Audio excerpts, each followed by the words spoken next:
What's up, everybody? Thanks for clicking this video. Thanks for tuning into my channel. My name is Simon Hill, Black American from Louisiana, coming to you live from Budapest, Hungary, and I'm here with my beautiful wife. Say hi, boo.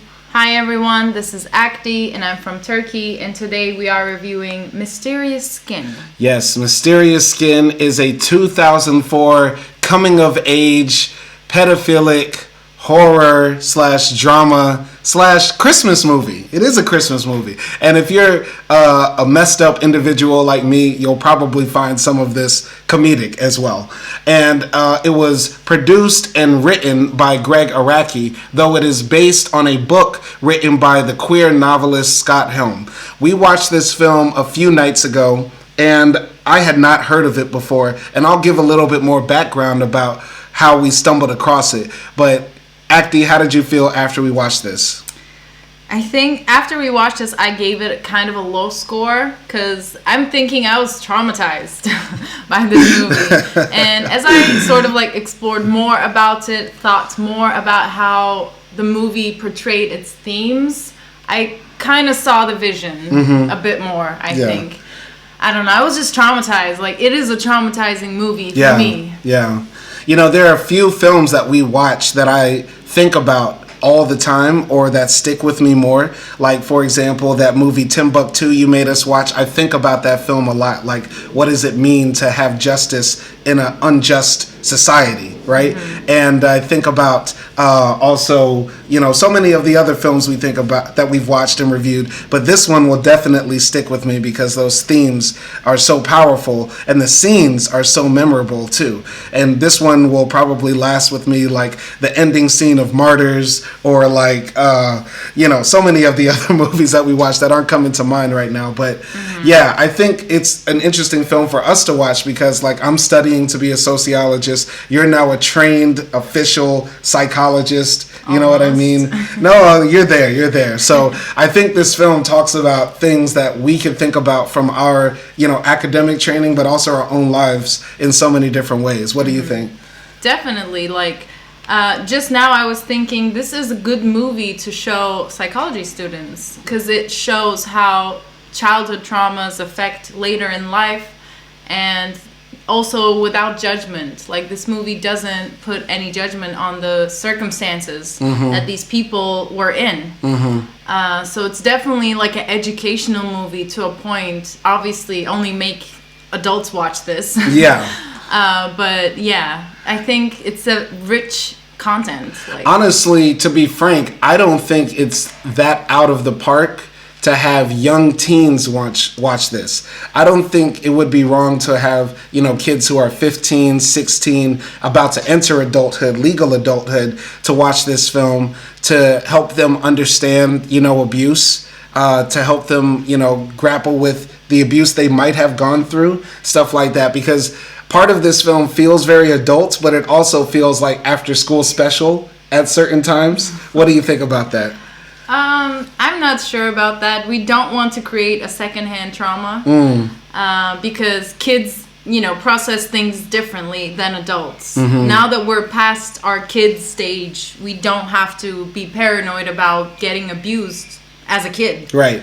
But, you know, if we show it to a maybe young kid, then they might be paranoid about it and develop certain phobias. Well, just to fill people in who are listening who haven't seen this film or know what it's about, it's the story of two kids who were, you know, essayed, sexually abused when they were very young, and they have two different reactions to that abuse that happened. And, you know, on one hand, I understand where you're coming from, maybe art can cause secondhand post-traumatic stress disorder or, you know, negative psychological effects.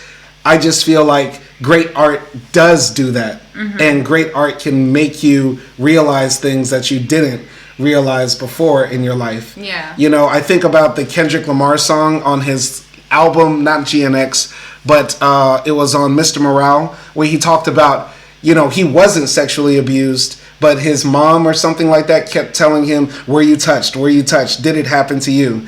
And he kept on thinking maybe I was abused, but that was because his mother was abused and she thought, you know, eventually it would happen to him, and she never dealt with his trauma. What do you think about that? Yeah, I mean, I think it just also depends on the parents and the kid. Like, if your kid is informed about these type of stuff, then yeah, maybe they can watch it. But if you don't even talk about this stuff with your kid, and then just showing this movie would cause like trauma. That would be traumatic. It depends on the parenting style and also the kid. Like, you know, what other kind of movies is the kid, you know, exposed to? Yeah, definitely. You would have to have that relationship with your kid where you've already spoken about these topics and they know about it. Yeah. And then you show it to them. But I think this piece is such a great conversation starter. It is such a moving film. It's such a deep film. And I do have some problems with like the general interpretation of this film, because most people look at this film on the surface level as a story, you know, kind of against SA, and I would go even further. Maybe I'm thinking too deep, that maybe this film is actually a bit problematic for the reason that it's not actually against the abuse that it's about. But we'll talk about that later in the end. Okay, I mean, like I said previously, I think this movie doesn't judge the characters or doesn't draw out conclusions. I think I'll just give a little spoiler. The fact that the main bad guy, the main villain, got away with it makes me feel like this film is not as condemning of the acts as you might initially think. But maybe I'm giving too loose or too deep of an interpretation.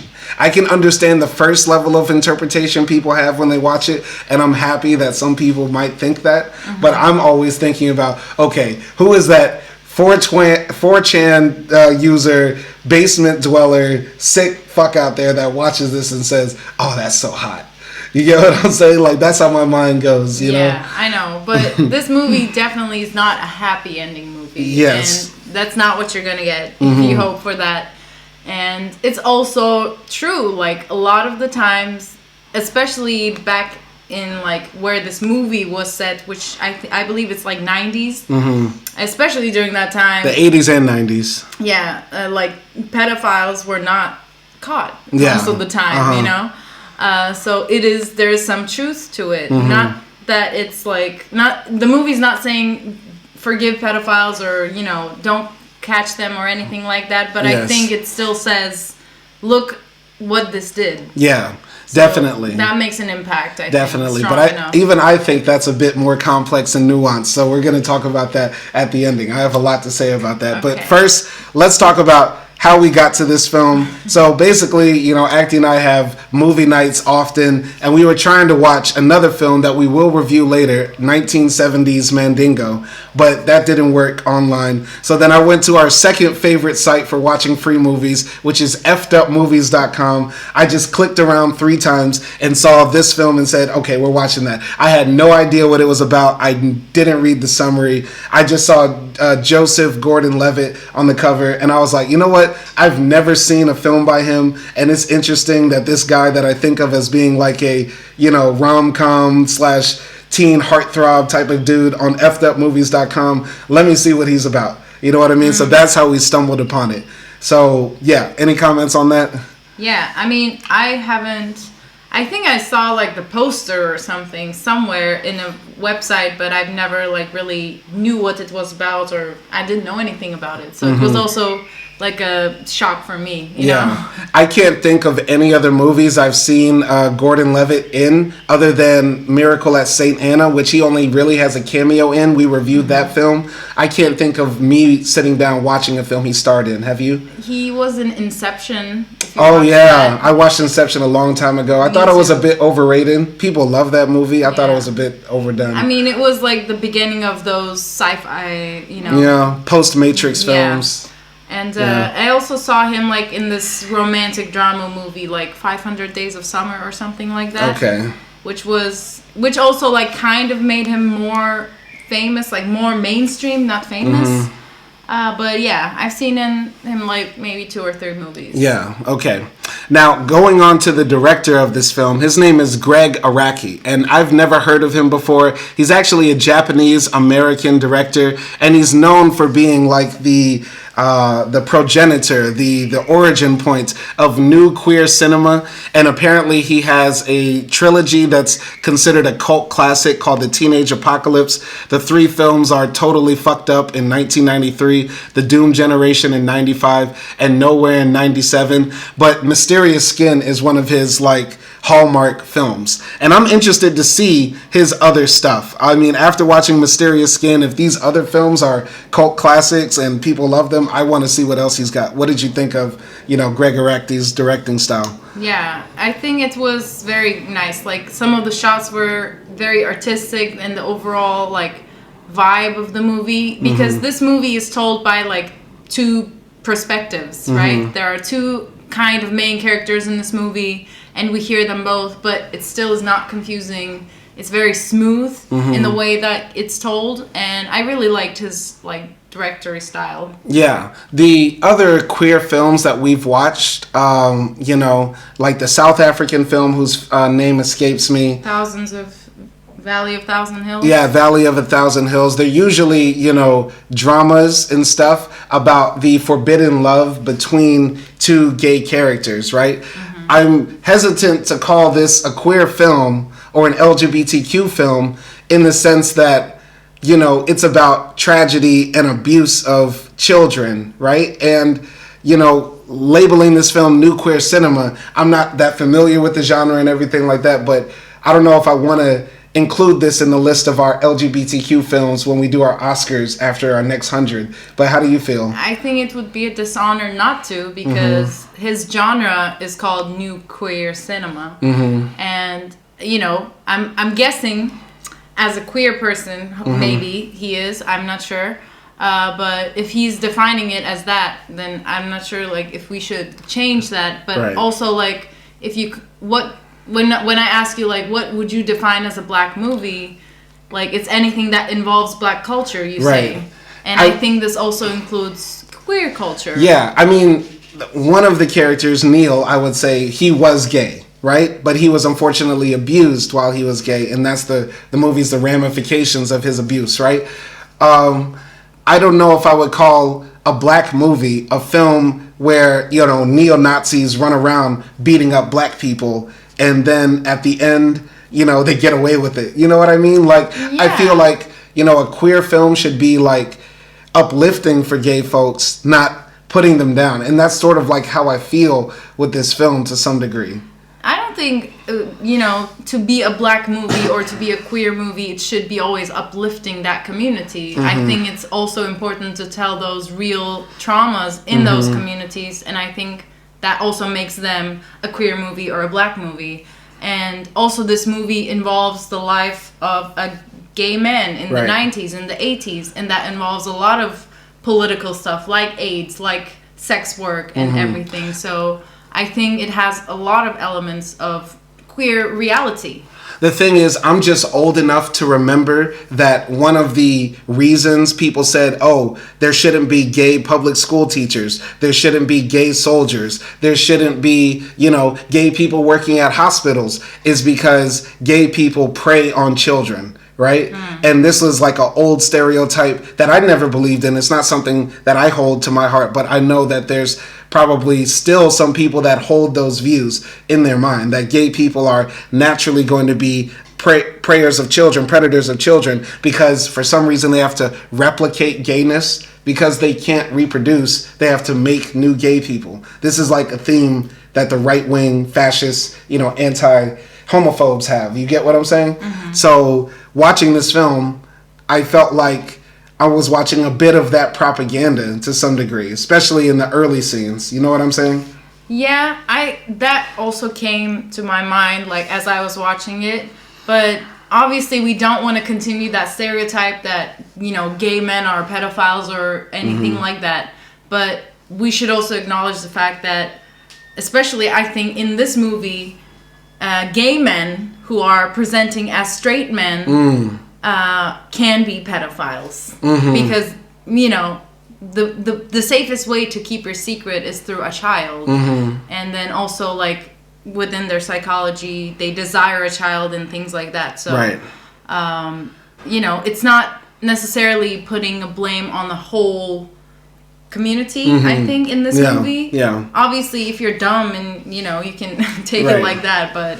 Yeah, and just to push back at that idea, if anybody does watch this film with that in mind, that, oh, this film sort of promotes the idea that gays are naturally predators of children, there are a variety of, you know, gay relationships in this film. Like, there's a loving sort of, you know, off and on toxic, you know, boyfriend relationship Neil has with the guy in his hometown, right? Mm-hmm. One of the characters who is abused doesn't turn out to be gay. He turns out to be straight or sort of like asexual and stuff like that. And then there are like the random hookups of various different types of gay men that Neil has. So like there's different ways of looking at it rather than just, oh, this film promotes the idea of just predator gaze on children. You get what I'm saying? Yeah, definitely. And even just with Neil's character existing in adulthood, I guess, he was abused, right? And he's also gay, but the only time we see him being nice to someone is a kid. Mm-hmm. Like, he's good with kids. Mm-hmm. If you remember that scene that we'll probably talk about. So that's true. Like, Neil sees kids later and treats them nice. He doesn't do the same thing to them. Kind of. I mean, there's a mix. There's Neil when he's young and he does something horrific that we're going to talk about. Yeah. So it's kind of a mix. But we'll talk about it a bit more. But going on to where this film was based off, it's based from the book written by Scott Helm. He wrote this book in 1995 and then it was made into a film years later. He's actually from the place where this film takes place, Hutchinson, Kansas. And he's written a few other books, but they haven't been as well received. And I just gotta say, like, so much of this film feels like a big middle finger to like small town America. And like, for me coming up in small town America, if I were to write a book about, you know, anything that happened in Monroe, Louisiana, I would make everybody there like fucking like racist and gay and pedophilic and shit like that. And that's sort of like what Scott Helm did with this film too, because he made every grown-ass man in this town suck dick and be like retarded and like really gross and like in the closet. I just love it. I love the small town America bashing in this film. But any comments on like, you know, the setting of the film or anything like that? Yeah, I mean, I understand, like, as a person coming from a small town myself, I love my small town. Mm-hmm. But it's like this weird place where maybe you hate the people in there and you hate the environment in there, but still his best-selling novel was about his little small town, you know? So it's like, it leaves a big place. Yeah. In your life. I think the difference though between our small towns is yours is beautiful. Yours looks like Rio de Janeiro. Yeah. And mine looks like Hutchinson, Kansas. You know what I'm saying? Yeah, of course it's different. I'm not comparing to my experience, but just like for him and for you, you know. So yeah, I think it's a bit of a paradox. Yeah. And so before we get on to the actual movie, let's talk a bit about the cast. So of course, Joseph Gordon-Levitt is in the film. We talked briefly about him. But shout out to Michelle Trachtenberg. I hope I'm saying that right. Trachtenberg, right? So she recently passed away, unfortunately. I don't know from what. Do you know? No. Well, either way, she passed away. She did a bunch of other films. I think famously for like my generation, it was like Euro Trip. I remember seeing that film like briefly in my mind and it was like really trashy and I forgot about it. Yeah, it's like a chick flick. Yeah, it's like, you know, I don't know, something like that. But she did a lot of work and rest in peace to her. She plays a central role in this film.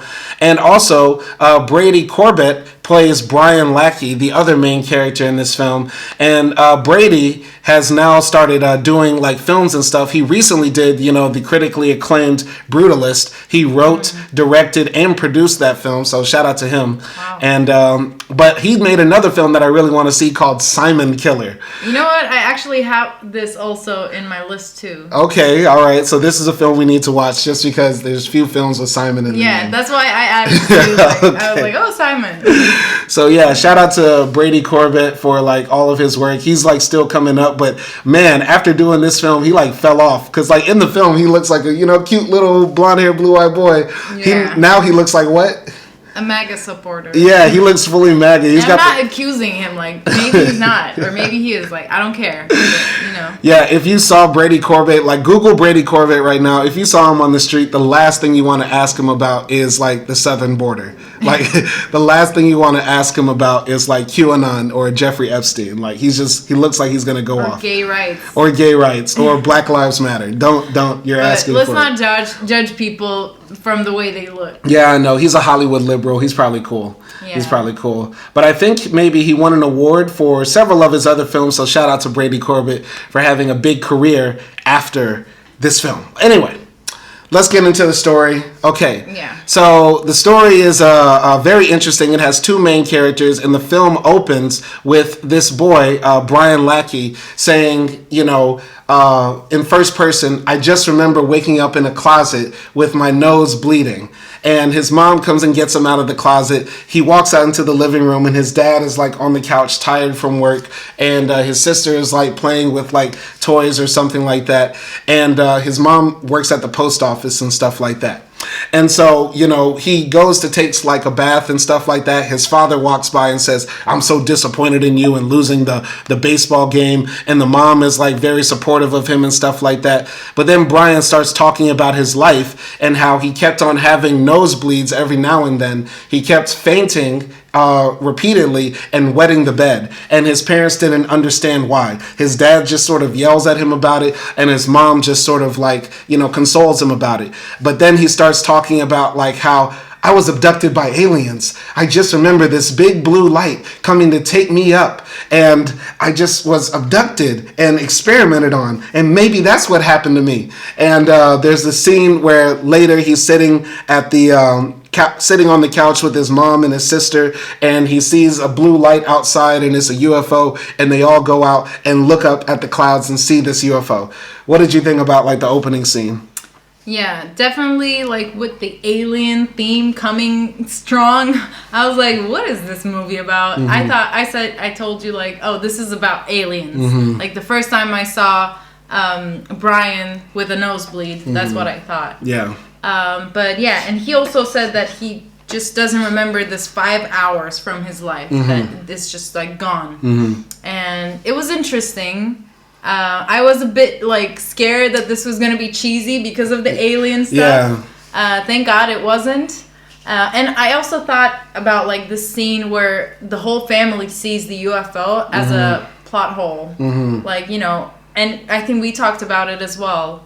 How come they saw that UFO? Mm-hmm. But because this was a narration by Brian, maybe that could also be a dream as well. Yeah. That's how I sort of interpreted it. Yeah, I felt just like you. I was worried like, oh my God, I just picked like the cheesiest, shittiest movie on effed up movies, because efkedupmovies.com has a lot of good films, but also like those B movies, like, you know, a horror movie made in Japan in 1972 where the blood is just obviously ketchup. You get what I'm saying? So I didn't know where it was going, and yeah, that UFO was hella cheesy, but I was just anticipating, okay, maybe it's going to get more interesting. Plus, the film takes place in the 80s, but it's obviously made with like this 2000 aesthetic, and I really hate 80s films, but I like retro 80s stuff. Like looking back, that's cool to me. You get what I'm saying? So I was looking forward to it, like after those first 10 minutes or so. Yeah. And I think like just that timeline, 80s and 90s, mm-hmm. like it's a very interesting timeline in the world. Yeah. It's not as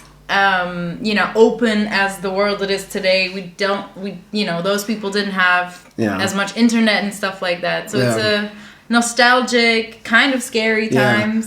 I mean, the 80s was when one of the biggest alien films of all time came out, E.T. Plus, we also had like Star Wars and stuff like that. So it's like a look back at that culture, and like maybe Brian's mind is warped by all the movies and television and comic books that were coming out around that time. Predator, Alien, all that sort of stuff. You get what I'm saying? And that's what I thought too. Yeah. But I will admit, like what you said about the plot hole, one of my complaints about this film is that at times it can get a bit like magical, realistic-ish. Mm-hmm. And I don't like that part. And there's another scene in here that bothers me, but more about that later. So moving on in the story, we get introduced to another character. His name is Neil. And Neil is doing his narration of his life. And he said, I knew I was gay when I was young, when I saw my mom, you know, giving a blowjob to this guy on the swing set out at night. And we see, Neil jerking off to his mom, messing around with her boyfriend, right, outside. And then he comes and he says, that was the first time I came, right? And this is the first time I jizzed on myself or something like that, right? And he also says, that was also when I found out that I found my type, as in older men, kind of husky looking, very masculine presenting, right? And we also find out that, Neil and Brian both go to Little League practice together because Brian, lost that baseball game. And then we see Neil get introduced to the Little League team, and we are introduced to Coach. And when Coach turns around and Neil sees him, he sees this, handsome, Chuck Norris looking guy with the mustache and the blonde hair and the, blue eyes and everything. And he's like, wow, he's so dreamy. Neil is maybe 8 years old, and he's like, that's the type of guy I want. And we also have to notice that, Neil's family is different than Brian's family. Brian has a traditional nuclear family, and Neil comes from a single parent household with a mom who looks like, she's a bit floozy. A bit of a floozy, yeah. She drinks a lot, parties a lot, new boyfriend every week, etc. So what did you think about Neil getting introduced to our screen? Yeah. I mean, first of all, I guess I have to say, at that point of the movie, I didn't know, but I like the fact that they made Neil naturally gay. He didn't become gay after what happened to him. And he was always kind of into guys, because that would have given the wrong message. There is a bit of hinting of to the mom and the dad being absent, just the context that he grew up in had a lot to do with why he was sort of idolizing this coach, because he was missing a father figure in his life. But at the same time, it also was from his sexual orientation too. But it's when you're a kid and you see someone that you like physically, you don't want to have sex with them. You're just you just admire them. This is what my future boyfriend would look like, or this is kind of what you think, and you think they're pretty and everything, but not specifically anything sexual. Yeah. And they're definitely prepubescent. Neil and Brian are 8 and 9 years old. So even if they find somebody beautiful, I doubt that they have those sexual urges towards them. I mean, Neil was jerking off pretty early. I don't think I was jerking off at 8 and 9 and stuff like that. Yeah. Maybe a bit later. But maybe he's just going through puberty early, and maybe also because of his environment with his mom, he's just exposed to sex a lot more. That might not have been the first time he saw his mom have sex. That just might have been the first time he got aroused by it and stuff like that. Yeah. So, but yeah, this film is a bit weird and stuff like that because, one of the weirdest types of pornography that you see out there now is momcest. I don't know if you've heard of it. Yeah, I mean, I saw it. Yeah, so basically momcest is people lusting after watching their mom, have sex with other people. Oh, wait, I didn't think it was that. Okay. No, that's what it is. So it's I mean, the white man's sexual predilections have no bounds. There's all types of momcest out there, from actually, watching mom have sex to having sex with mom, as a type of pornography that's out there, which is really gross. And so that's what that reminded me of right there. And I think around this part of the film, I like watching black films. But at this point, I was like, thank God there are no black people in this film yet. And I hope nobody shows up. You know what I'm saying? But it got even worse from there. So, Neil becomes quickly Coach's favorite player on the team. And, Coach says, wow, you're so good. And the other kids on the team really suck. But Neil is playing good because he wants to impress Coach. And so Coach starts taking Neil, home with him because Neil's mom is busy working or off with her boyfriend and stuff like that. And when Neil comes to Coach's house, he has everything. He has toys, he has video games, he's got cool speakers, he's got candy for days. And so, the first time Neil goes to Coach's house, it's just sort of having fun all the time, eating candy, playing games. And Coach makes him record into a speaker, and he gets to say bad words. He gets to say shit, fuck, and stuff like that into the microphone, and burp and belch, and be a natural kid around him. And what did you think about those scenes, if anything? Yeah, I think after like the first 5 minutes that we're introduced to Coach, we know he's dangerous. Yeah. We sense something.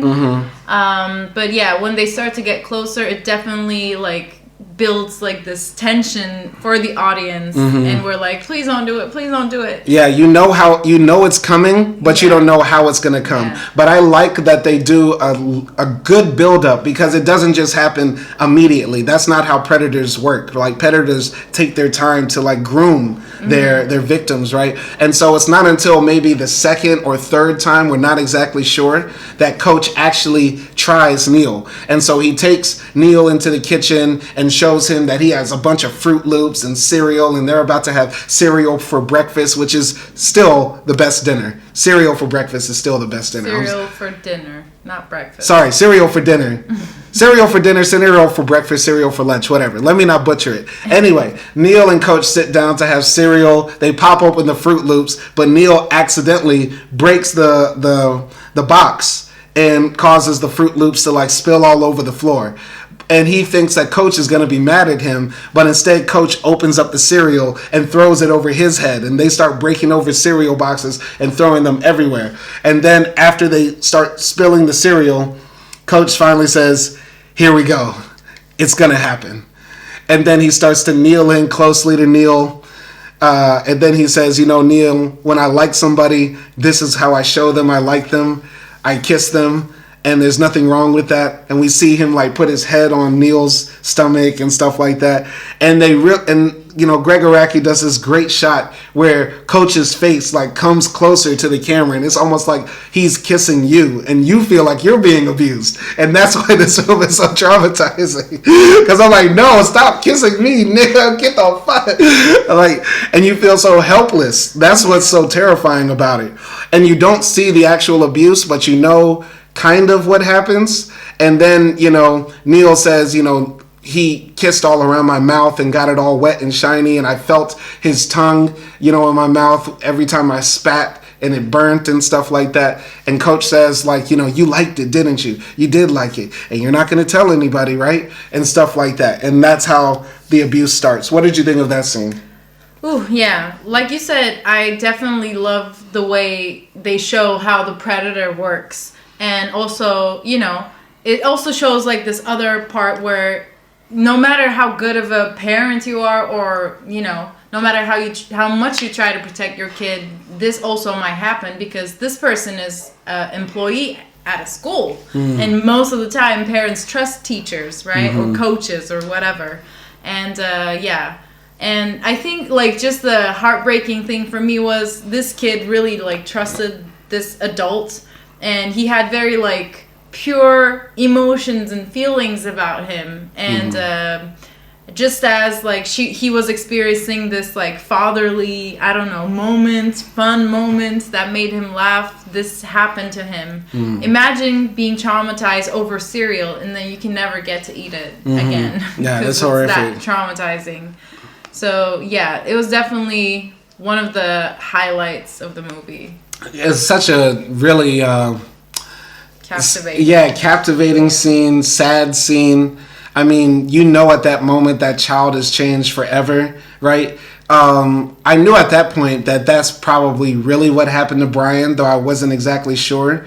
When I was first watching it, I thought, okay, maybe the film is going to go to where, maybe aliens did abduct Brian, and the aliens are going to come back and, I don't know, rape Coach or something. Like, I don't know. I was really thinking it, but I was also like, okay, possibly that's what happened to Brian, and those two stories are going to collide, because aliens don't abduct people. Like, come on, let's keep it real. That scene was just so very, it leaves a lasting impression. You'll never forget that scene of Coach leaning in and the innocent child just helpless right there, Yeah, and the acting was really great too. Like by that kid, his name is Chase Ellison, and he was really, really good. At, conveying emotion through his face. And the guy who played Coach, Bill Sage, by the way, he's 63 and he still kind of looks the same, even though the photo we're seeing is from 2009. Still looks like a creep. He kept the mustache. If Bill Sage, if you're listening to this right now and you still have a mustache, He doesn't. Okay, thank you. Get rid of it, please. You can never have a mustache after that scene. He has the Chester molester mustache that should be banned. Like, gosh, I'm gonna shave my mustache after this, like, for real.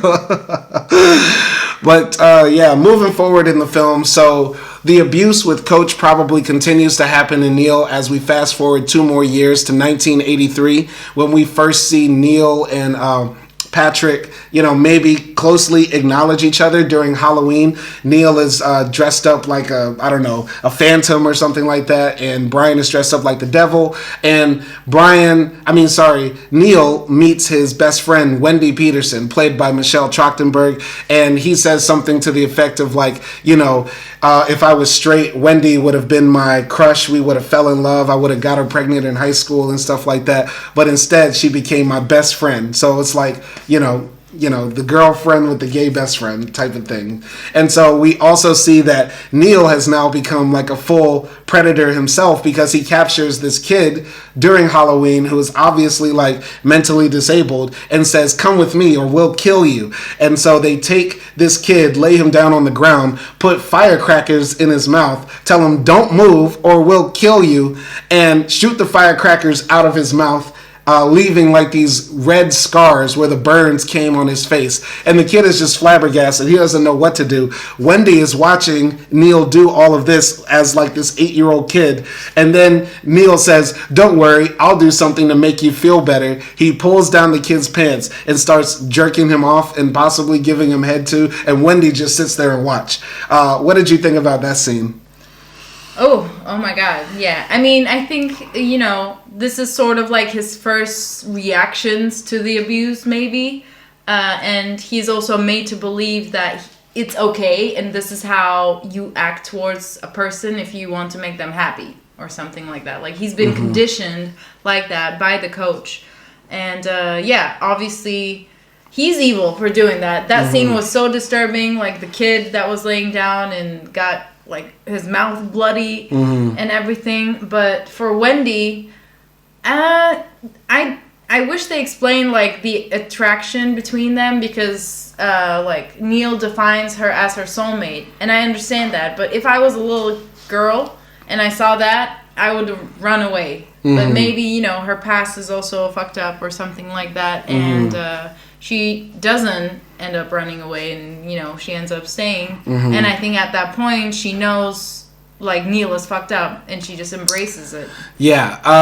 A part of me felt like Neil is a villain too in this film. Now I know he's a child, right, especially at this part, but I felt like that was just so wicked to do, you know what I mean? And I know he doesn't know better. He's probably like maybe 10 or 11 at this point, something like that, but still, it was just so foul.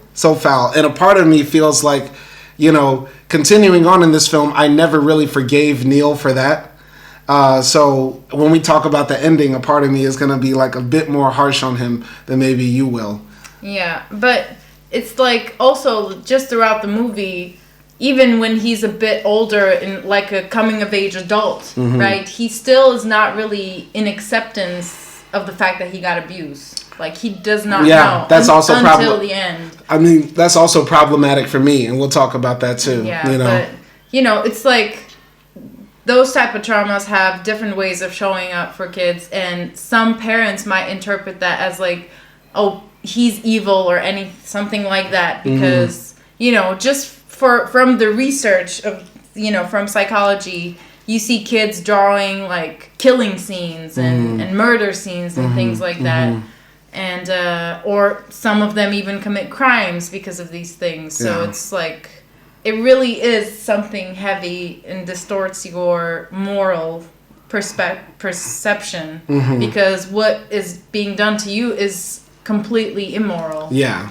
I know Neil probably didn't know how to process what was happening to him, and maybe he thought it was normal. Coach might have been, in his mind, his big best friend, maybe even a father type figure.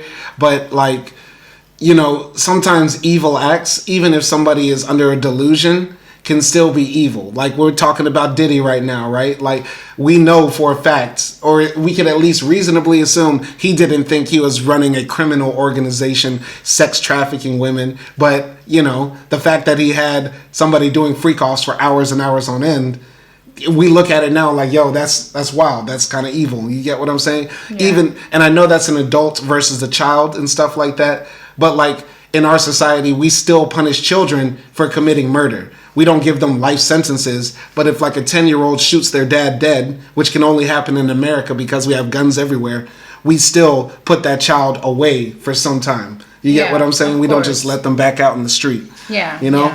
Yeah, I'm not saying that what he did was not bad. We both agree that it's bad, but I just have a different sort of like judgment for it. You know what I mean? Because I saw it. And then also what happens later at that night. So we assume, based on how the movie plays out, that after that event that he does to that special needs child with the firecrackers and essaying him, Brian says, I woke up a few hours later and I didn't remember what happened. It was very similar, though, to the time I blacked out for those 5 hours. My nose was bleeding and I was gone and nobody knew what happened and I couldn't talk after it, but I felt like I was abducted by aliens again. Mm-hmm. So later on that night, Neil probably, as you know, did that to some other child too. You get what I'm saying? Yeah. And most likely it was Brian. Yeah, because he also sees like this vision of a figure walking towards him, calling his name. Yeah. But fast forwarding in the film, now we're into the 90s, and like Brian and Neil are much older, and Neil has now become like this, you know, vagabond hippie, you know, truant kid in the city who like hangs out at the playground and waits for like Johns to pick him up. And so the next scene we see is like Neil hop in the car with this big fat dude who takes him to a hotel and, you know, sucks him off and, you know, violently, like almost to like biting his, you know, penis. And he's doing it for like $50 a pop and stuff like that, which in 90s money might have been good. That might have been like $150. Well, he is still like 17 years old or something. It is. It's still very bad. But now we have Joseph Gordon-Levitt in the film, and he, you know, starts to knock it out the park. I mean, it's just amazing, his acting. But what did you think about, you know, now the grown Neil becoming a sort of like sex worker? Yeah, I think we saw that a little bit because we saw like 2 years after the first time he got molested, that he's like sort of, also because of his mom as well, he was gonna sort of become this rebel. I mean, of course it was kind of sad that every time he came, he basically had this vision of coach abusing him, and that's sad. Like you don't want that to happen to you, you know. And that he also had to be with people maybe he didn't want, but it also made me think, okay, because of coach and also because of like his mom sleeping with men and his dad not being present in his life, he was somewhat conditioned to like older dudes as well.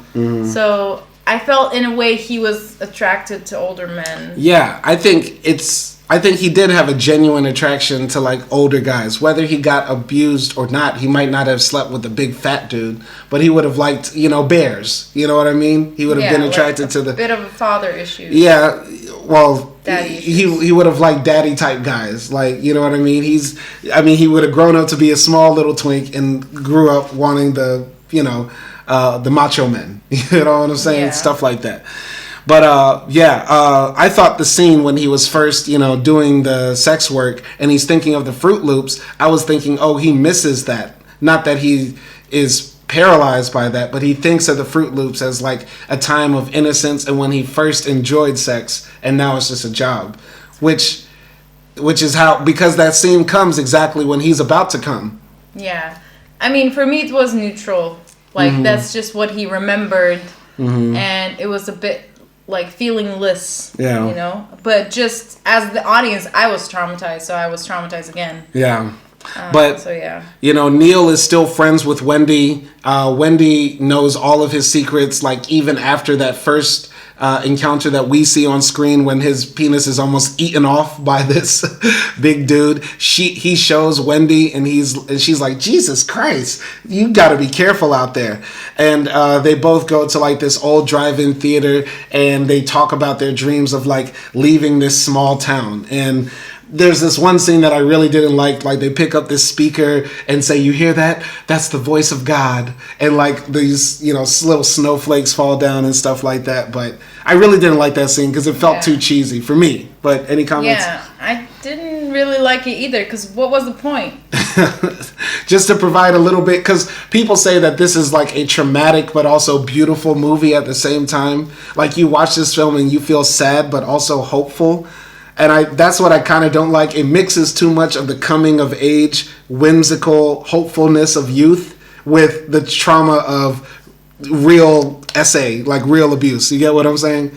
Yeah, I mean, I get that, but I still didn't like the scene. It reminded me of this Christmas scene in Sex and the City, and like, I should not be thinking about Sex and the City during this movie. But that's just what it reminded me of. Yeah. Like the cheesy snow falling shot from the top. Okay. So, yeah. Yeah, just cheesy scene. That was one of the worst scenes.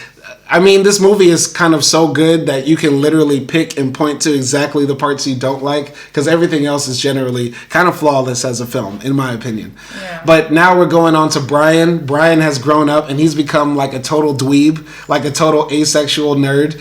And like, he like rushes out to his mom who gets badder as she gets older. Like, some people might be lusting after Neil's mom. Brian's mom is smoking. She's smoking. She's a smoke show. Okay. I'm sorry. Chill. She's like shooting guns in the backyard. She's like, working hard every day. She's also like baking peanut butter peach cobbler pie. Shout out to Lisa Long. She has a facelift now, but I could tell there's a baddie under there, under all those bags. Yeah. MILF. Anyway, Brian has now become obsessed with like alien abduction TV shows. And so like, he is like making his mom watch, people getting abducted in Kansas, and like, showing their scars on TV where the alien cut them in the ribs and took out their kidneys and stuff. And he sees this one girl who's not that far away from him in Kansas that he starts to write to. And, we also get a hint of Neil and his crew. So he hangs out with Wendy and also this other gay guy who's his boyfriend as well. And his name is Eric. He's played by Jeffrey Licone. Shout out to him. And they're kind of worried about Neil. Like, they say, Neil is living too fast because he's hanging out with them. And then the next moment he's like hopping in a car with a John. And, there's like splices in between of like Neil's life and Brian's life in their formative teenage years. So what did you think about those scenes? Yeah. I think one of the like outstanding parts for me was that like Wendy, when she talks to Eric about Neil, she says like, "Oh, like, don't be enchanted by him, because where normal people have a heart, he has a black hole." And I thought that was just like a cruel way to talk about your friend. But it's also kind of true for Neil, because he's just like a bit immoral, and also understanding her perspective, seeing what he did to that kid when they were kids, and assuming he did more of that stuff. Yeah. I can understand like her perspective. Yeah. Go ahead. I also really loved Eric's character. Like, we are more introduced to him more after this part, but yeah, I really liked his vibe. Yeah, he reminds me of like, those kids that we knew in high school who were really cool, but they were in the closet, but you knew they were gay, and like they had like their own quirky ways about them and stuff like that. You would hang out with them and they were always the smartest, the funniest and stuff like that. And like growing up in the small town, like that's the person you talk to and you say, "Man, I can't wait to get out of this shithole." You know what I'm saying? Yeah. Like that whole little crew right there reminds me of like me being like small town America, driving around in our shitty cars and like just talking about, "Man, I can't wait till I graduate and get out of here." So that was hella cool. But Brian also reminded me of a little bit of myself too, because when I'm old enough to remember watching shows like Mysterious Mysteries, alien abductions. Oh, did the aliens build the Egyptian pyramids? Like, I grew up watching that type of shit before there was YouTube and before there was social media and stuff like that. So a part of this film was like a bit nostalgic for me. Yeah, I saw that too. And what like sort of Brian resembled in her adolescence, I guess, in his adolescence or like early adulthood, that he felt like a child still. Yeah. Like his demeanor was a bit, autistic or like a childish. I think his was like a stunted growth. I think the film, does a great job of showing like how abuse can either stunt your growth or rapid fire your growth past where you're supposed to be, because Brian becomes like sort of like nerdy, quirky and stuff like that. Who knows what he would have been without the alien abduction? And Neil becomes hypersexualized. He becomes too dangerous, too risky. Like there's so many factors that contribute to who they are. What do you think? Yeah, exactly. And I like the different family dynamics, like you pointed out before, and just like different friendships that they have. Everything contributes. What family to it. dynamics? What do you mean? Like you said, Neil comes from a single parent home, and Brian comes from a nuclear family, traditional family, and everything. But in both families, parents are kind of blind to what their childs are going through. So yeah. Yeah, definitely. The film does a great job of showing like, it doesn't matter if you have mom and dad in the house or if you grew up in a single parent home. Like, watch your fucking kids. Talk to your kids and watch them. Like, out of all the themes in this film, and there's a lot of themes, the main one I took from it is like, be in your kid's life. It's so simple. Like, that's the main thing I took. Watch them, pick them up from after school practice, be wary of the adults around you and everything like that. Yeah, and talk to your kids. Ask them what is going on in their lives, even if they're just too small to like make sense of it. Ask them, not to the level of like Kendrick Lamar's mom, to like make him paranoid and traumatized. But like question what is going on in their relationships with adults. And teach them about their body parts too, because kids that know their body parts are more likely to tell an adult that loves them and trusts them that they've been touched in that place inappropriately. Yeah, teach them about body parts, teach them about personal space, and it's nothing to be ashamed of. Yeah. But speaking of family dynamics, what I also liked in this film is that Neil and his mom have sort of like a good relationship. Like the film doesn't become like stereotypical where it's like Brian's mom loves him, Neil's mom hates him. Like they are really, really close. Kind of like too close in my opinion. But I feel like that might have been a bit of a plot hole though, because why didn't Neil go and tell his mom? Because like they hug up super close. They talk about the people they hook up with and stuff like that. Why do you think Neil didn't tell his mom like, yo, this is what happened to me? I think because once again, it's like he's not in that realization that he's been abused. I think to an extent, he still holds it like a fantasy or, something to be secret as well, because that's what the coach told him as well. This is our little secret. He only ever really tells to Wendy about it because he sees him as his partner in crime. Yeah. So I think that was why, like, just him not acknowledging the whole situation that he was abused, plus the conditioning from the coach. Yeah, maybe that's why that he just didn't feel like he got abused. I guess so. I don't know. Or maybe she didn't believe him. Maybe he did try to tell her, and she was like, "Stop it!" Like, you know what I mean? Parents also did that too. Yeah. So. But moving forward, we see Brian meet the girl that he saw on TV who also lives in Kansas, and she said that she was abducted by aliens. He goes to meet her out in the middle of nowhere. Her father is like looking at him like weird and strange. And, Brian and her go into the back, and she starts like, showing the scars where she was supposedly abducted, and how the aliens like, looked with their big black eyes and stuff like that. And it was a very interesting part of the film. And we also see, Wendy goes off to New York. So now Neil is losing like one of his closest friends and confidants. And now he's just left with Eric in Hutchinson, Kansas. Any comments on any of those scenes? Yeah, I think the encounter with Evelyn, the weird, alien lady,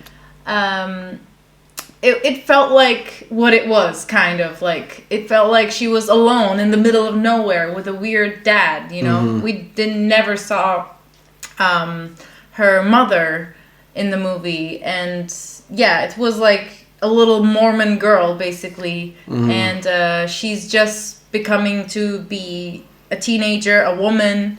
And yeah, she came off a bit thirsty, in my opinion. And, you know, we saw that later as well. But it was, I think for me, it was obvious that this was very much of a Hollywood effect. By the way that they were describing aliens. Because big bubble heads, slimy, long fingers, like, that's just how we draw aliens. Like, you know.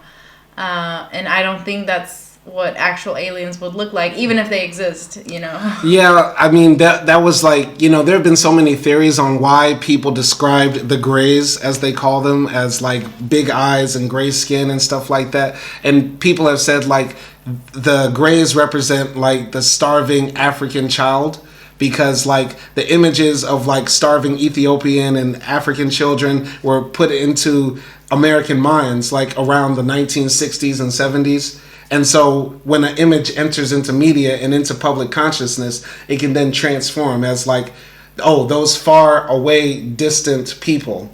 You get what I'm saying? I did not know that. Yeah, it's a theory. It's a theory. Nobody knows exactly why. Maybe the Greys do exist. I don't know, but that's one of the most interesting theories in my mind, because they're far away, they're distant, they look totally different than us. Those are aliens, and so when people imagine it coming from the sky, same thing. So, but another thing about Evelyn, her character is played by Mary Lynn Roxkube, Rajskub. I've seen her in something else, and she's mostly a comedian. I know I've seen her in like some comedic stuff, like she was in like Legally Blonde 2 and stuff like that, or It's Always Sunny in Philadelphia, yes. And so she comes across as a bit comedic in this film, didn't she? Like, yeah, she's like this, like, I don't know, angsty girl. Yeah, almost a bit too funny. Like, she's a bit too funny, and it's hard to take her seriously in the film because, I mean, what she believes is funny to the audience. And also, I think as the audience, we were like sort of saying, Brian, like, can you let this shit go? Like, this is not, you know, it's not making sense. And she comes across as like this funny conspiracy theorist. A little bit, but like a bit naughty, a bit tongue-in-cheek, but also a bit like, you know, you're watching a comedy movie now to some degree when she's on screen. Yeah. You know what I'm saying? I feel like maybe the casting could have been a bit better instead of putting a comedian there. But yeah, there was a scene when, you know, Brian is out there in the woods with Evelyn after Evelyn calls Brian up and says, come out here quick, you have to come to my house, there's been something happening. And so she goes out there, and Brian goes out there to where Evelyn is, and they find this cow that had been abducted and its organs were taken out. And so Brian starts putting his hand into where the cow's genitals are, and Evelyn is describing, see, the genitals are gone, they did something to this cow. And Brian, then his nose starts bleeding and he like passes out right then and there. Any comments on that scene? Yeah, I like the fact like Brian is having these like seizures and these visions that are like he's now kind of remembering, because we see like an alien hand touching his face, and then that hand turns into a human hand. Mm-hmm. You know, I like those things because it's hinting the audience to the truth. But I didn't like the sacrifice of the deer. Like, that was a bit cheesy, you know? Like, I feel like that happens in every horror movie, hinting a curse or an alien or something. But it's great foreshadowing for later. It's incredibly good foreshadowing because it didn't happen for no reason. It's tied very much to the ending. And that's why Brian's, like, nose starts bleeding and stuff like that when he puts his hand inside the cow. So it's very much tight, and I really like that. And I also like, you know, that Evelyn was telling Brian, like, you know, you have to find out who else was there. And Brian is starting to say, yeah, there was this other kid who was there. I sort of kind of remember him. And so he finds his Little League picture, and she breaks the case of the picture and says, this is who you need to find, Neil. And he's like, oh, great. So now we're going to get Brian finally meeting up with Neil again. And that's sort of like how that happens. But Yeah, meanwhile, Neil on the other side of town is going buck wild. He's doing acid in bars and trying to avoid all the old men in his town, trying to pick him up. He's still doing a bit of sex work. He's like, being the announcer at the Little League games. At the same time, he's getting sloppy toppy by your fifth grade math teacher and stuff like that. So it's a bit wild, the life Neil is living. And he's also, planning on like leaving Hutchinson too. Any comments on those scenes? Yeah, I think, it was kind of funny also, like when they're at the bar, he says like, I think I fucked everyone here like 5 times. That's crazy. And like it kind of, makes us think, oh, like what is he gonna do in the big city? Because that's kind of scary, And not that the small town is innocent in any sense, but big city is also dangerous. Yeah. But I was kind of excited for Neil, like, oh, maybe he was growing or something, maybe something happened to him in order to make him face his trauma. And things like that. And I was also very happy that him and Eric didn't become a thing. They were kind of a thing. I mean, they were friends. But they were kissing and stuff. And Eric obviously had a crush on him. Neil kisses everybody. That's true.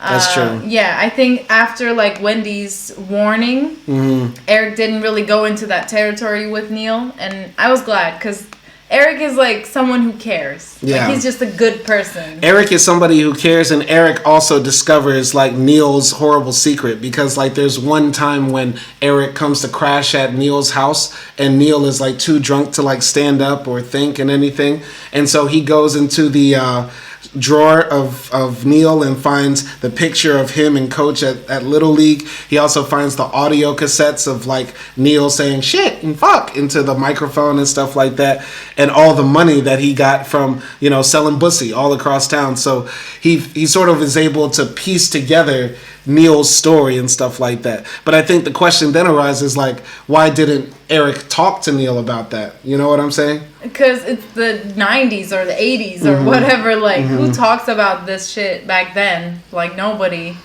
And I think he also, he did it without his permission. So he would have to admit, like, he went through his stuff. And he might have broken up his friendship with Neil. But I think also good friends should like talk to those friends, like especially if you discover something like that, about your friends. I mean, I know I definitely would. Like, I could not keep it to myself. Yeah.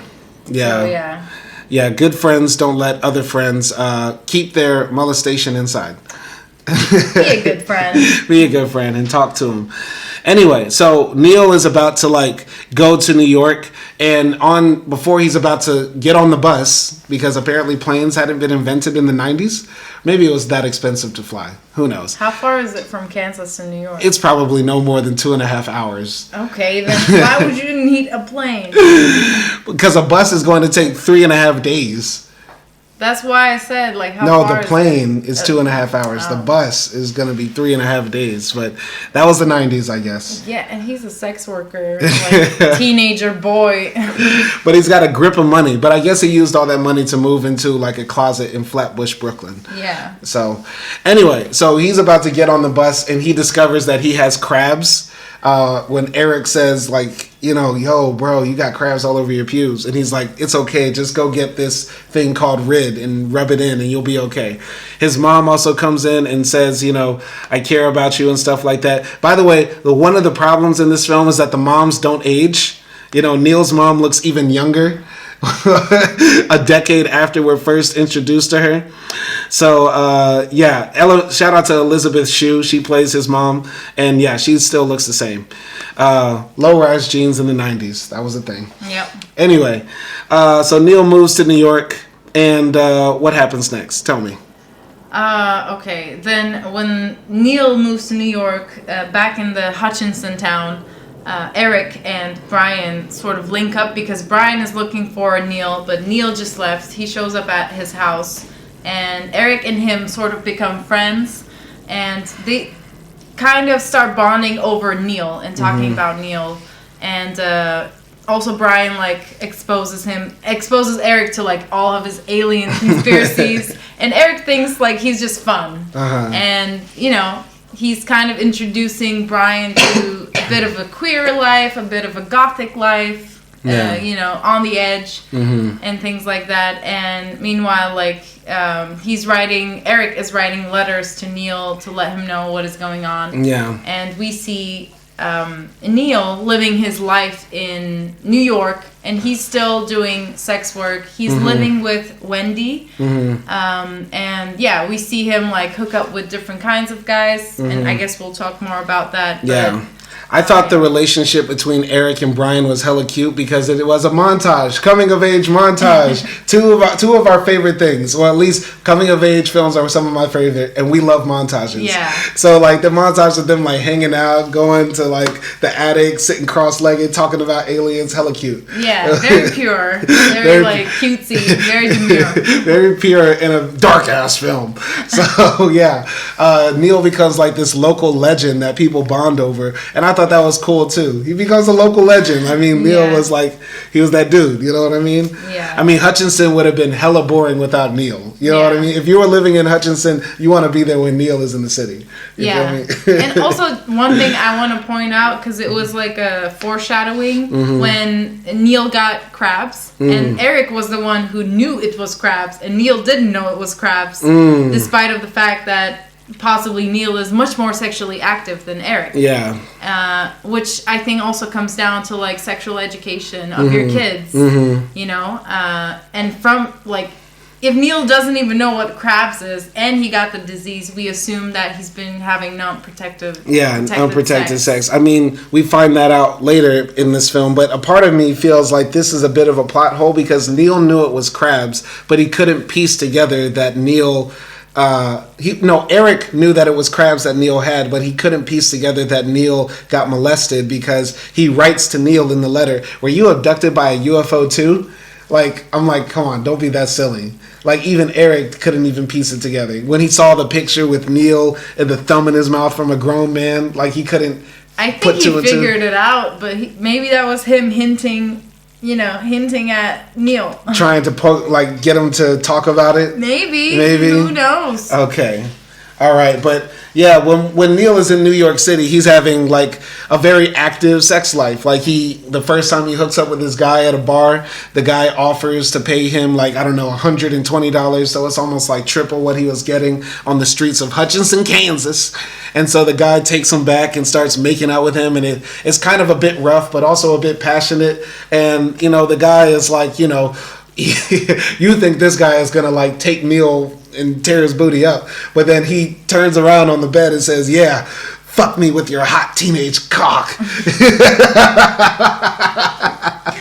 It's okay to laugh. You need to laugh at these things. I am laughing. That was just ridiculous. Hearing it from your mouth. Fuck me with your hot teenage cock. Please don't say that. And yeah, the bent over scenes, Jesus Christ. We're watching the film again. It's a bit much. But the guy says before Neil puts it in, he's like, "Wait, what the fuck are you doing, bro?" And he like reaches into a pot of condoms and hands it to Neil. And Neil looks at it like he's seen alien technology. Like the man just handed him an iPhone. Yeah, is this candy? Like what is this candy? He went to his teenage mind. His kid mind. Is this a Snickers bar? Oh God, that's hilarious. So yeah, the guy says, "Fuck it, I'll do it for you," and like puts the condom on Neil, and then Neil starts like humping him with the wildest strokes I've ever seen. Jesus It's Christ. The worst strokes I've ever seen. There's no rhythm. I don't know. He's dancing like he's in Sandman or something. He goes, "Ugh." It's so weird. That's how they used to hump in the 90s movies. I don't know why. That kid has no rhythm. Okay. Oh God, but man, Joseph Gordon-Levitt deserved an Oscar for this film because his acting is really good. Even though the gay sex scenes are like a bit touch and go, you know what I'm saying? Like the way he brings his character to life, you really believe like he is Neil and that a Neil exists. You know what I mean? Yeah. It's so real. But any comments on that? I mean, yeah, his acting is good. And I think with that happening and him like just being in this new, more modern, like environment, we kind of see him liking it, and then that feels dangerous for the audience, I think. At least for me, like. There are these times, you know, in the gay sex scenes when he's hooking up with the guys that he looks vulnerable, but then he goes around his friends and acts tough. You know what I mean? Because he sits down with Wendy and he's like smoking a joint. He's like, yeah, you know, I'm in New York City, but I'm Neil. You know what I mean? He has this double side to him that's very interesting as a character. Yeah, I mean, I think it's not surprising that when he's with these adults, older men, that maybe he still feels like a kid, like that vulnerable kid that he was. Yeah. So yeah. But speaking of sex, you know, there was a scene when Evelyn, the weird Kansas girl, shows up at Brian's house and says, hey, you know, Brian, I got some information I want to show you. Let me show you this. And she sits down next to Brian and he's like, you know, talking about the information. And then she like jumps on top of him, tries to unbuckle his pants and tries to, you know, give him fellatio. And she says to him, don't worry, you're gonna like it. And the way they shot that was so good because that was obviously something somebody told her when she was abused. And the way they made that word echo out of their mouth, it was so subtle but so perfect. It was like that triggered Brian because he possibly heard that but repressed that memory, and he then kicks her out. And so I don't know, what did you think of that scene? Yeah, I think in the movie, the director might be hinting that it's her father. I don't know. We never really know if she was molested as a kid and things like that. But yeah, there's definitely something wrong with her. And she's like persistent. And I think this also might hint a bit that Brian might be asexual.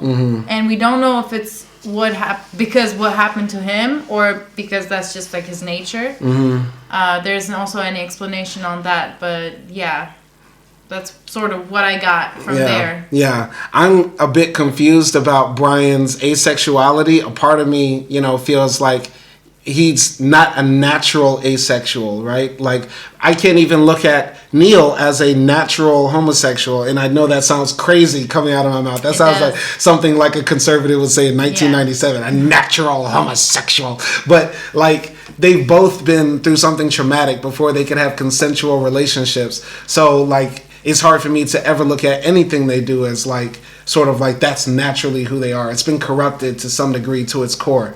Like, because Neil goes down a certain path that's sort of like, you know, wrong for him. And the inaction of Brian doesn't tell me that that's natural for him, if that makes sense. Yeah. I mean, it's all, you know, intersectional, right?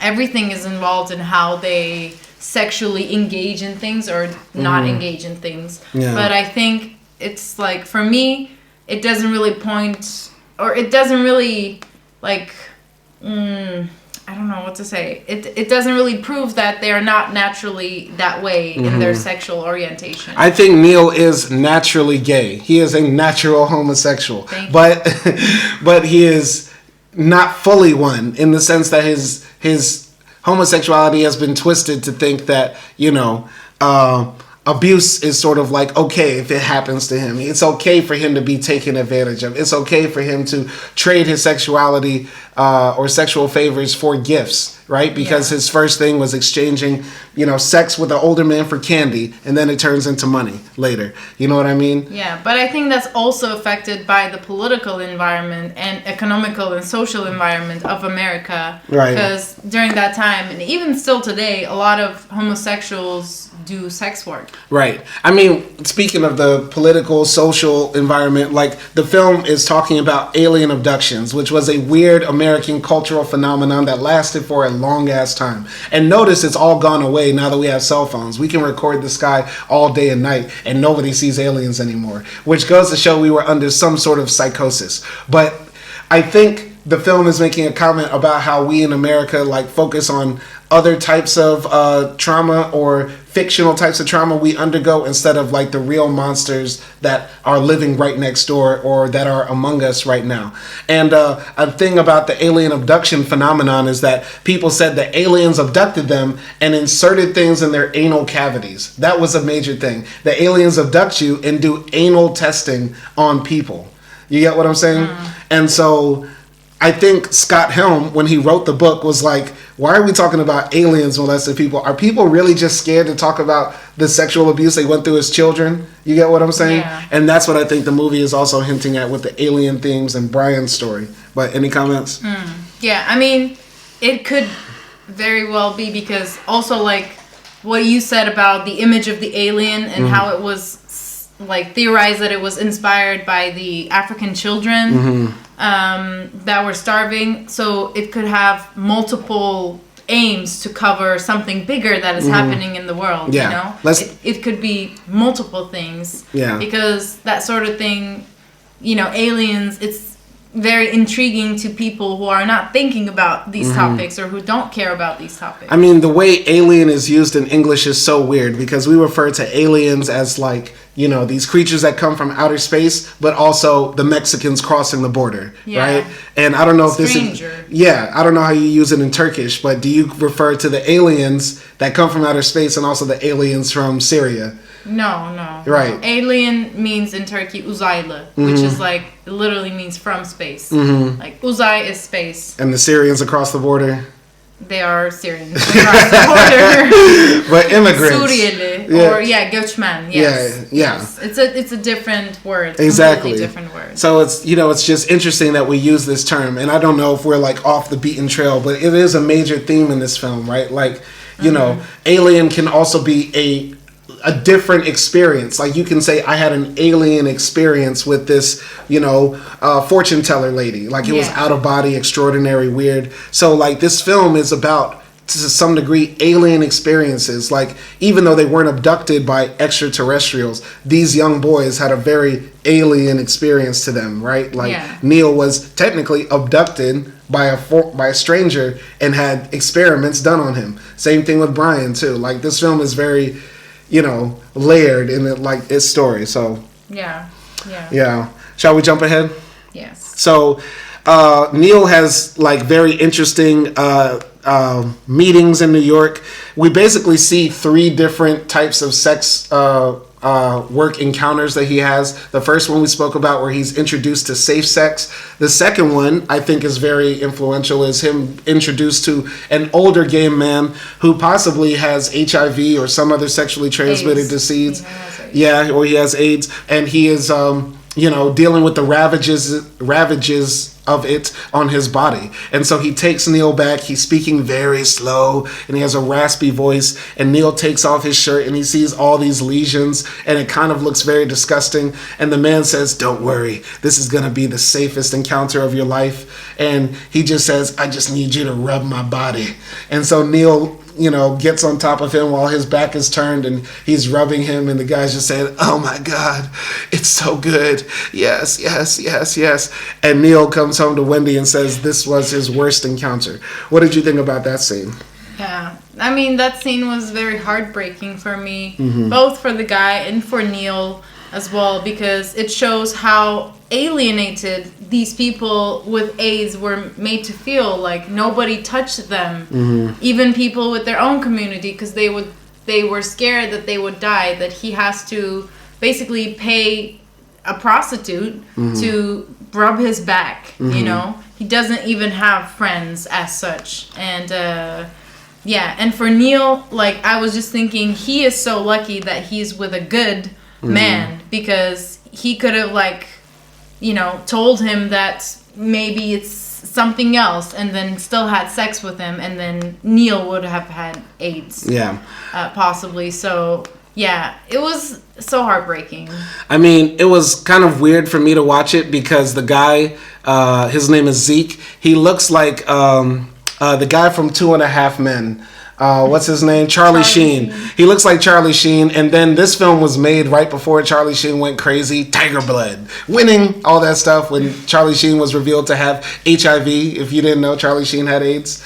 And did not know. yeah, he had 2 girlfriends at the same time he was having unprotected sex with, which was weird. How is Charlie Sheen walking this earth and R. Kelly's in jail? But anyway, the guy who played him is Billy Drago, and he just looks like a creepy guy, and he was known for playing villains in a lot of like Clint Eastwood films and stuff like that. So yeah, shout out to Billy Drago. That was a very excellent performance from him. Yeah. And I think each of those sexual encounters he has, it reminded me of like the story of like the Buddha. You know, the Buddha, he was a prince. He grew up in a castle until one day he decides to leave. The first time he leaves, he sees an old person and he gets scared. He runs inside. He runs outside. He sees a sick person. He gets scared and runs inside. So that's what I was thinking when I watched this too. Like the metaphor, the layers of like what journey of a hero. Yeah, the hero's journey. Yeah, technically, that's actually, yeah. I mean, I don't want to call Neil a hero. He's kind of my anti-hero because I got a lot of hate for Neil at the end, which we're getting close to. But yeah, that scene was very impactful. It reminded me of Buddha's story. Mm-hmm. But meanwhile, back at home, you know, in Hutchinson, Kansas, Brian is like drawing sketches of the alien, and the alien is wearing like Nike trainers. And has like calf muscles. And has calf muscles like a little league baseball coach. And Eric is like, that's a bit weird. Why does your alien have Nike running shoes on? And so that was too obvious. Yeah. Like, that was just such a ridiculous drawing. Yeah, exactly. But meanwhile, like Wendy tells Neil that he got him a job at the cafe, and Neil doesn't have to do sex work anymore. And so Neil is like, all right, bet. And meanwhile, back in Hutchinson, Kansas, Brian comes home one day with Eric after having a few drinks, and his father is there. And Brian's father had left the picture, about 7 years ago, like just out of nowhere. He just left. There's no real explanation if they got a divorce or something. Yeah, and he has another family. And he got a whole new family and stuff like that. Real 1980s man shit. And so, yeah, Brian comes home and he's like, I don't want to see you, Dad. Like, why did you just leave us, Dad? And his dad is like, I got you a present, and maybe if you answered my calls, I could talk to you and we could actually have a relationship. But then Brian starts going off about what happened when I was, 8 years old for those, 5 hours. I don't remember anything. I was just left in the closet. And Brian's dad says, I don't know what to say. I can't help you, son. And he leaves the present on the counter. What did you think of that scene? Yeah, I mean, I think like you said, it's real 90s like parenting shit that you don't really talk about anything in the house. And and that was one of those things where a kid went through something, no matter what it was, parents knew that he was disturbed by getting his nose bleeding and everything like that, so they should have questioned him more. Wetting his bed, they should have questioned him more and things like that. Or they should have talked to him about it, and he didn't get that, and he was mad at his dad for that. So that made sense. I thought that scene was very important in showing that Brian is like finally coming out of that arrested development kid stage. Like you said, he felt before in the film very stunted in his growth, or like still like a kid, maybe autistic even. But when you challenge your father, when you stand up to your dad, that's like part of like becoming a man, or like being your own man and stuff like that. And so that's what it reminded me of right there when he did that. And I also was wondering, and this is maybe my biggest question in the film, what did Brian's dad know?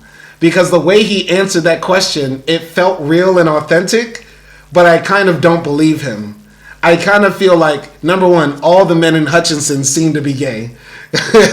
All the men in Hutchinson were like... I know. How many gays are there? Yeah, exactly. In the small town America, right? In Republican stronghold. You know what I'm saying? So I was a bit...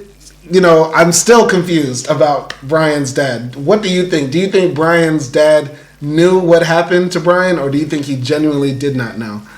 I think it might be the case where he might have an idea about what happened, but he just never, took it there. Like he knew, or he saw like coach dropping him off, and he suspected something, but he never really admitted that, because again, like it's like this 90s theme, toxic masculinity. Like if your child is sexually abused, it's shameful, and especially as a man, you know, that you were sexually abused. It's a shame, and he cannot like know this, or he cannot accept this. So it's better that he thinks it's alien abduction. You know, maybe he even told him that it was alien abduction or something.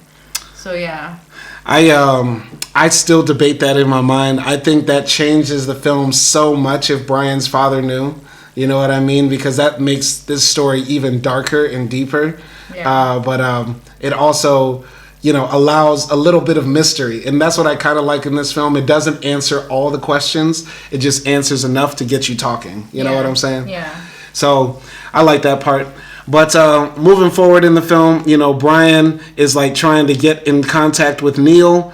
You know, his sister comes back in town after coming home from college. And we also see this scene where Neil is like taking off like the planets and the stars in his room. And he says he's redecorating, right? And I thought that was a good hint to, once again, his evolution and growth as a man. Any comments on that before we get to a major scene? Yeah, I think also just by hanging out with Eric, he kind of developed a better grip of reality rather than Avalon, you know? Yeah.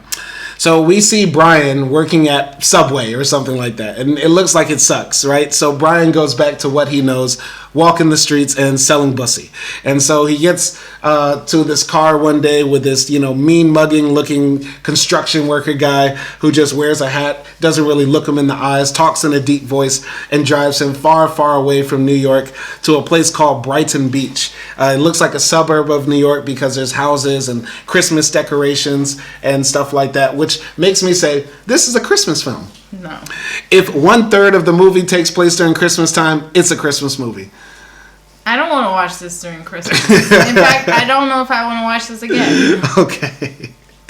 We're watching it again right now, so you're going to relive everything. Well, that's just how we do our movie reviews. Yes. So, yeah, this guy takes Brian to his house and, you know, is very different than all the other guys. He doesn't come across as flirtatious at all, comes across very dark and secretive. He takes Brian inside, goes in and grabs a spoon, puts cocaine in his nose and tells Brian, do it, and makes him do it twice. And then, you know, he starts ripping off Brian's clothes and saying, yeah, slut, you're going to take this cock. Yeah, slut, you're going to take it. And you're open up. Yeah, do it. And so Brian's like, wait. No, sorry. Neil is like, wait. There's stuff I don't do. Wait, just give me a minute. And so, like, Neil goes into the bathroom and locks himself inside and, like, tries to, like, collect his thoughts. Maybe he's thinking about how to escape or what to, you know, do in the situation to calm this guy down. But before he can think of anything, he sees that the guy has like a razor through the side of the door to flip open the latch, and he like breaks inside and says, you're gonna take this cock, slut. And so like Neil tries to like hide and like escape, and he ends up slipping into the bathtub, and the guy like picks him up by his legs in the air and starts fucking him in the air. It says, take that, slut. You like that, slut. You like that. Okay. And he grabs like a Johnson & Johnson bottle and starts bashing Neil over the head while he's like fucking him in the air. And like Neil is like covered in blood, and he like wakes up the next morning in front of the house like all bloodied. What did you think of that? Oh my God, Simon. Thanks for making me relive all of that. Yeah, that scene is insane. At first, the way like this guy's vibe was, I thought he was gonna die. Like Neil is gonna get murdered by like a homophobic serial killer or a gay serial killer. Like I don't know. And I was really scared because also we know at this point his mom bought him a ticket back home for Christmas. So I was like, oh no, like we're gonna lose him before he can go home. And yeah, it was very scary. It also, I think, highlighted like how hard and dangerous it could be, like for sex workers, because you essentially like go up to a stranger's house, and also you are the most vulnerable. You're naked. Yeah. And yeah, it was really scary. And Diddy changed my whole perception of baby oil, because as soon as he grabbed the baby oil, I was like, oh, he's gonna squirt it on like Neil or something. But instead, like he bashed his head, and that was also like scary. Still at that point, I thought he was gonna die because he started bleeding, and yeah, this was rape, and it was really bad. It was very vicious. You know, like you said at the beginning, this movie is hard to watch because it can leave you traumatized and stuff like that. This, to me, was not the most traumatic scene. It's actually going to be towards the ending, but it is still very hard to watch, even right now, like on mute.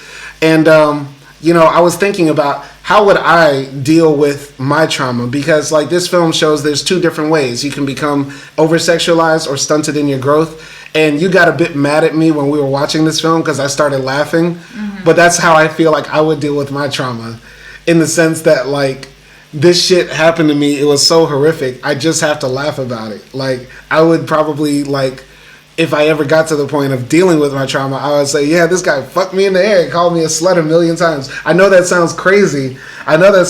But like, after watching that, you remember we were sitting on the couch and I just couldn't stop laughing at that. Yeah. And that's because like, a little bit like when me and my brother used to play together, like we would like make these silly, ridiculous voices like, come here, boy, I'm a blah, blah, blah, shit like that. And that's sort of like how the dude was talking there. But also it's just so traumatic. Like, I feel like that's how I deal with my trauma. Like anything fucked up in my life, I got a bunch of fucked up stories in my life. I just sort of laugh at them now. Yeah. And that's sort of like what I was thinking about at that scene. So, I mean, that's not like wrong or anything, because everyone processes trauma differently. Mm-hmm. And this movie traumatized me. Mm-hmm. So I was thinking, how am I going to deal with this trauma that I just lived through? And I dealt with giving it a low point. Yeah. But that's understandable. But obviously, you're still on the outside. Mm-hmm. Like you did not live anything I didn't like live through it, so I don't know. And I hope I never get sexually abused. And thank God I did it. And thank God, hopefully you didn't go through anything that horrific either. You know what I'm saying? And I hope nobody does. But after that, we see Neil finally break down. Like, he's had so many horrific experiences, but this is the one where he finally, like, cries, and we see his weakness as he goes into the bathroom of his apartment he shares with Wendy, and he sort of really just gets in the fetal position and cries. So, very different scene, powerful scene, and I really liked it, man. This is what I think Joseph Gordon-Levitt deserves that Oscar for, man. For real. But, yeah. C'est la vie. So, basically, Brian finds out that Neil is coming back in town at a certain time. He goes over to Neil's house to meet his mom. His mom says, Neil had an accident while in New York. He doesn't really want to talk. But then Neil comes down and says, what's up? I'm cool. I'm Neil, man. He turns the cool back on. You get what I'm saying? And so... Brian finally gets to meet Neil, and Eric drops them off at the house where Coach used to live. And apparently, there's nobody home at this time. It's Christmas. It's cold. They sneak around the back, and they break into the house by just sliding open a window. And so they walk inside the house, and it looks like maybe a different family lives there because, like, there's toys and stuff, but you don't really exactly know. And, Neil finally explains everything that happened, right? Like the blue light that they saw was, from like a Christmas tree or like from the front porch and stuff like that. The room where the alien abduction happened was actually this living room where Neil convinced Brian to come in after the Little League match that they lost, and his parents weren't there to pick him up during the rain. And so then Neil convinces Brian to like play this game that Coach tells him to do, where he kisses Brian in the mouth to get his mouth all wet and shiny, and then they lay down, and then Coach puts his cock inside of them and stuff like that. Well, actually, Coach made them fist. Well, I was gonna get to that too. I think he did a lot of different things, and Neil was the wide-eyed alien that Brian was seeing all the time. Because baby Neil had like these big wide eyes and like this sort of like roundish alien head too. Mm. And so, Neil was telling him the entire time, tell him you like it. You know what I mean? And the reason why Neil had his nose bleeding when he was putting his fist into the cow earlier was... that Brian had his nose bleeding when he put his fist in the cow earlier was because Coach made them fist him, like go as deep as he can. It was called the Fiver. Coach would give them $5 if they would do his special trick that he liked, where he put his fist inside and then went deep in them. Oh my God! Yeah. I did not make that connection between the fisting and the deer. Yeah, it was a cow, but yeah, that's why Brian passed out earlier, and that was very good foreshadowing, but also very sick too. And that scene really traumatized me when they showed Coach like bent over with the thing in his with the kids, and basically. When Brian realizes exactly what happened as Neil describes it, it all comes back to him. He lays down on Neil's lap and he starts screaming a bit, and then he starts crying, and Christmas carolers come to the door and they start singing like Silent Night, Holy Night. And then there's like an aerial shot where it's just, Neil's monologue saying, I wish I could say that everything was all right. I wish I could do something to fix this fucked up world, but I can't really, and there's nothing really I could do. And so that's the end of the movie. What did you think of those scenes? Ooh, yeah. I think, obviously, like, Neil didn't know if Brian was one of the kids, but he said it also, like, when they were having that talk, that as soon as he saw him again now, that he realized it was him. And he just wanted to, I think because recently he had this light bulb moment, where he realized this was really fucked up what happened to him. He wanted to help Brian as well, and that's why he immediately went to the nitty and gritty. And they basically had like trauma bonding. And it's somewhat therapeutic to have that trauma bonding, because you share what happened to you and you experience it with other people that also can empathize with you on a very, very, very deep level. But yeah, obviously those things being told to you, and then you reliving them and remembering them, it's deeply traumatic. And that scene was very, very strong. Yeah, and what made this scene very strong was like how graphic it is. Like Neil talks about like how Coach put his whole mouth on their dick and balls, and like doing the fisting and everything. Like usually when they talk about sexual abuse, like we just say the kid got molested or the kid got hurt sexually, but they don't go as graphic as this is. You know what I'm saying? Yeah. And like, man, it's so traumatizing because it's so raw with it. And like you were talking about how Neil said he forgot totally about Brian, and that's because Neil was doing this with several other children for many years with Coach, until Coach just sort of like disappeared. And that's sort of like at the ending when I feel like I cannot feel good for Neil still. Like, I know he's a child. I know he was abused. I know he was taken advantage of by this older person. But he is just as much the devil in my mind as Coach. You know what I'm saying? Like, so many other children had their lives ruined because Neil, brought them in. He was like the Cassie to Coach's Diddy. You know what I'm saying? Like, I know that's a bad analogy, but man, it's so hard to...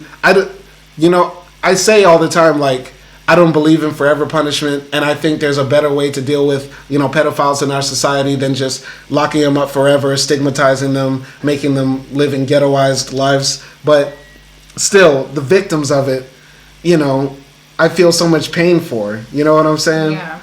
I don't know. What do you think? I don't blame Neil. Like, I think to a level... the way like he's caressing Brian and trying to like do something to him, like in his last lines, the way he was saying, but he knows he can't really do anything. I think there's some guilt in him and shame in him of like being complicit to this man. And like they show this flashback scene where he goes up to Brian's ear and he says like, "It's fun, right?" Like those type of things that he's sort of conditioned to brainwash other kids. But that's conditioning. Like as a kid, you adore adults that you like. And then those are your role models. And whatever you say to a kid, like that's grooming, right?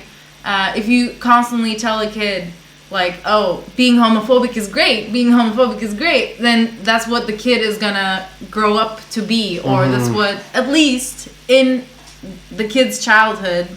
As long as he's not exposed to other things, he's gonna think that that's okay. Yeah, but once again, in the same thing I said earlier about a child commits murder, we just don't let them go home to mommy. You know what I'm saying? At the very least, there's nothing that can be done about what Neil did, but condemnation can still be had to some degree. Not totally condemning him, not saying he's a horrible person, but still to some degree thinking like, yo, you were wrong for that. You know what I'm saying?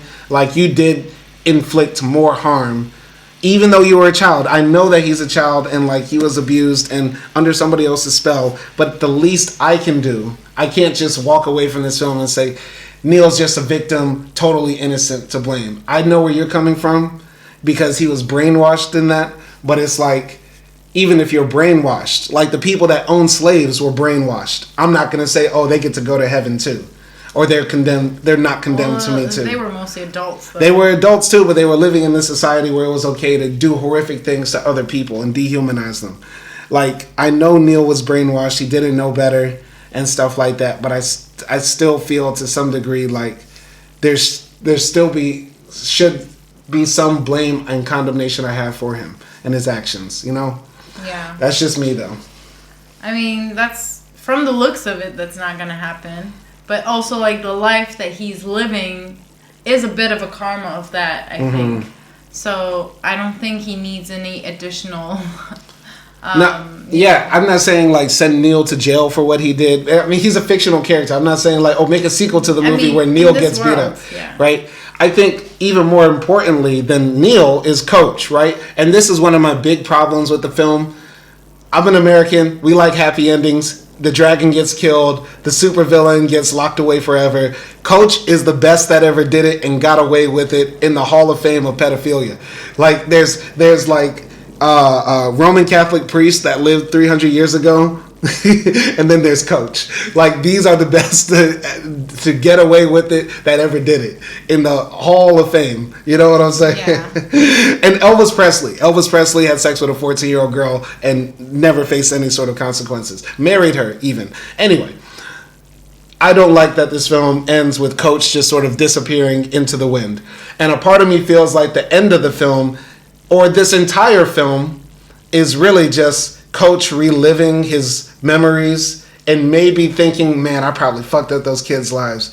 But the fisting, though, nothing like an 8-year-old boy's arm up to his elbows up your ass. That's a part of me feels like, this film is like told from his aerial point of view memory of just like imagining the bits and pieces of the children that he hurt. You know what I'm saying? And that's what I find problematic. A bit. Though that is my deeper level of reasoning. Okay. Though the first interpretation that people have that this is a story of kids that got abused and can't deal with trauma is okay with me too. And I'm glad that most people think that way. If that makes sense. You follow me? Yes. Okay, go ahead. I never thought that it was like from Coach's perspective of any kind. Like I said before, I think to show that Coach never really got caught, or we don't even know like really what happened to him, because as Neil like says, he just disappeared one day, and he might have gotten lynched by some people, or he might have went to another town and found new victims. We will never know what happened to him, but that's the reality of stuff, especially at that time period. So it would be fake to sort of put him in jail, because it's a small town, America, and a lot of these people are undercover as straight men. Working in education, insane. Yeah. So, there's a very low possibility of someone like that getting caught, even today, maybe, Unfortunately. And there's coaches running around all over our world right now, what I'm saying? Yeah. And, just for the fact, like, we work with kids all the time, and we were just with, like, little child today. I could not imagine anybody sexualizing those kids. Like, they're really fucking gross. They smell bad. They pick their nose and shit like that. Like, really fucking gross. And that's what makes it even harder to understand Coach and stuff like that. But Anyway, very deep film, very interesting. I really think this was a very dope review that we did. And thoroughly, I enjoyed this film. Would I watch it again? Probably not. I would recommend it, though, for a good psychological horror. I think it is a very good psychological horror. I think this is one of the best psychological horrors that I've ever seen. And I give it a final score of like a 9. There's a bit too much magical realism, a few plot holes, cheesy dialogue here and there, but Joseph Gordon-Levitt kills it. All the other actors kill it, except for the one who played Evelyn. And great film overall. Shout out Gregg Araki. Okay, yeah. I think I appreciate this movie more later on, like I said, because of the trauma. Mm-hmm. And like you, I would not watch this movie again. Mm-hmm. But I would recommend it to, some people mm-hmm. Who can handle it. And yeah, I think I'm going to up my score. That was 6.5 mm-hmm. to an 8. Mm-hmm. I think it's a beautiful movie, and I agree with all the down parts that you pointed out. Mm-hmm. And yeah, just in general,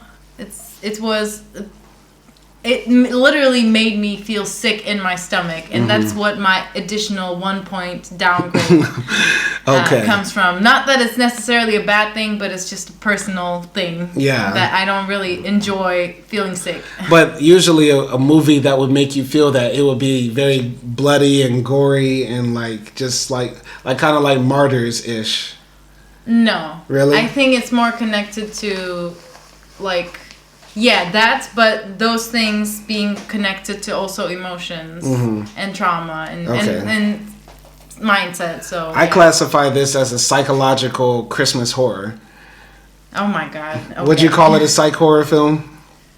No, not necessarily. Really? Because when I think of psych horror films, it's more mind bending, and this is not as much. Well, I'd say their minds were bent, and also their backs. Okay, I think we've talked enough about it. Okay. All right, so this has been Mysterious Skin, episode 123 of Simon and Akdi Movie Reviews. This is one of our best reviews. Really looking forward to hearing what people have to say about this. If you have any other films you think we should review, put it in the comments and get back to y'all later. Peace.